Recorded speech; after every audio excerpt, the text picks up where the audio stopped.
Saroornagar బాబునగర్లో retired bank ఉద్యోగి దేవేందర్ ఇంట్లో భారీ పేలుడు ధాటికి ఇల్లు పూర్తి ధ్వంసం. కుటుంబ సభ్యులు ఇంట్లో ఉన్నప్పటికీ ఎవరికి ప్రాణ నష్టం లేదు. ఇంట్లో ఉన్న 3 గ్యాస్ సిలిండర్లు పేలకపోవడంతో మరింత పెద్ద ప్రమాదం తప్పింది. పేలుడుకు గల కారణాలు ఇంకా తెలియరాలేదు.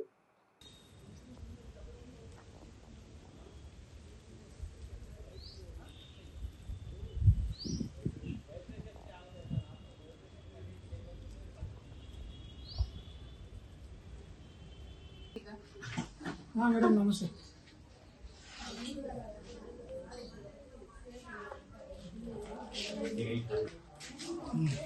ఈ డోర్కి సంబంధం లేదురా.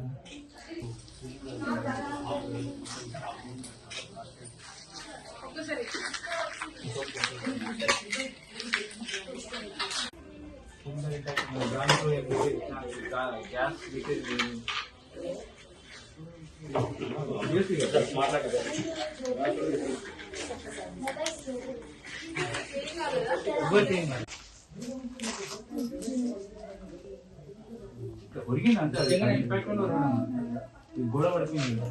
ఈ ఇంపాక్ట్ వల్ల ఒరిగింది.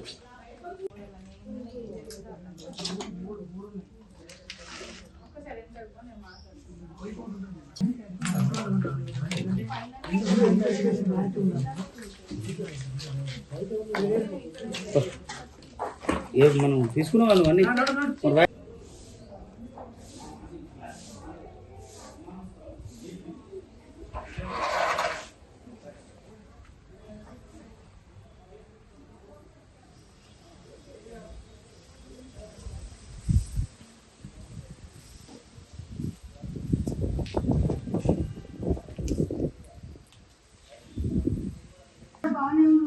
అప్పుడే ఈ వచ్చి కూర్చున్నా సోఫాలో బాగా టిఫిన్ చేస్తాను పోయింది.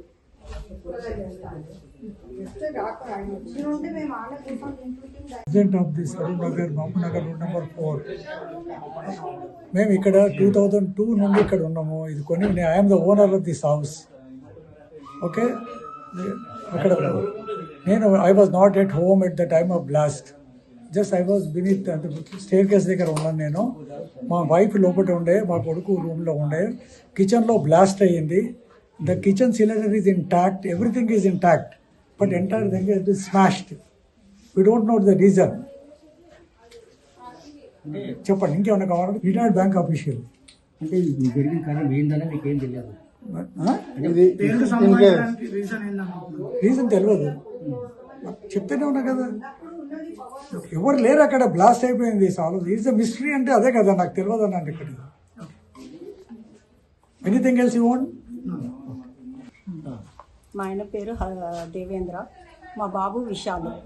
మేము ముగ్గురం ఇంట్లోనే ఉన్నాము. మా ఆయన అప్పుడే టిఫిన్ తీసుకొని కూరగాయలు తీసుకొని వస్తానని వెళ్ళిండ్రు. నేను అప్పటిదాకా బయట నిలబడి మా ముంగట వాళ్ళతో మాట్లాడుకుంటా నిలబడ్డా. మళ్ళీ వచ్చి ఇక్కడ సోఫాలో కూర్చోగానే అప్పుడే పెద్ద బ్లాస్ట్ అయింది. నేను అనుకున్నా ఏమన్నా భూకంపం వచ్చిందేమో అనుకున్నా. అంత పొగ, అంత మట్టి అంతా లేచింది. అది చూస్తే ఏంది, మొత్తం డోర్లు గోడలు అన్నీ పడిపోయి ఉన్నాయి. అది సిలిండర్ పేలింది అనుకున్నాను, కానీ సిలిండర్ ఇంటాక్ట్ ఉంది. సిలిండర్ పేలలేదు. ఒక సిలిండర్ అయితే ఇప్పుడు రన్నింగ్ లో ఉంది, 1-2 పక్కకున్నాయి. నిండువి ఉన్నాయి. నేను ఈ పెద్ద సౌండ్ అయ్యేసరికి నేను వెళ్ళి చూసేసరికి మొత్తం గోడలు పడిపోయి ఉన్నాయి. నాకేం అర్థం కాలేదండి. ఫ్రిడ్జ్ అడ్డం పడింది. ఫ్రిడ్జ్ బాగానే ఉంది, ఇంటాక్ట్ ఉంది. అది డైనింగ్ టేబుల్ మీద ఒరిగింది కిందికి. గోడలు పడ్డందుకే పడిపోయింది. అది ఆ అల్మారీ కూడా ఇరిగిపోయింది ఆ గోడలతోటి. ఆ గోడలు, అంత పెద్ద గోడలు ఎట్లా పడ్డాయో అదే అర్థమవుతలేదు. నాకేం అర్థమవుతలేదు అది ఎట్లా బ్లాస్ట్ అయిందో. అదేదో బ్లాస్ట్ లాగా అయిపోయింది. బాంబ్ నేను 20 years అయిందండి ఇక్కడికి వచ్చి. 30 years అయింది, 20 years అయింది పైన కట్టి, ఇల్లు కట్టి. అంటే ఈ పోర్షన్ ఫస్ట్ ఏం లేదమ్మా, ఏం లేదు. అంకుల్ పోయిండ్రు టిఫిన్ తెస్తానికి, కూరగాయలు తెచ్చి ఆయన ఒకటి బ్లాస్ట్ అయింది. నేను అప్పటిదాకా బయటనే నిలబడ్డాను, వాళ్ళు కన్స్ట్రక్షన్ చేస్తున్నారని చూస్తున్నాను. మా ఆపోజిట్ వాళ్ళతో మాట్లాడుకుంటూ నిలబడ్డాను, నేబర్స్ తోటి. అప్పుడే వచ్చి ఇక్కడ కూర్చున్నా. ఏం లేదమ్మా, ఇంత గట్టి గోడలు, ఇంత ప్యాచ్ ఉండదు మా ఇంట్లో.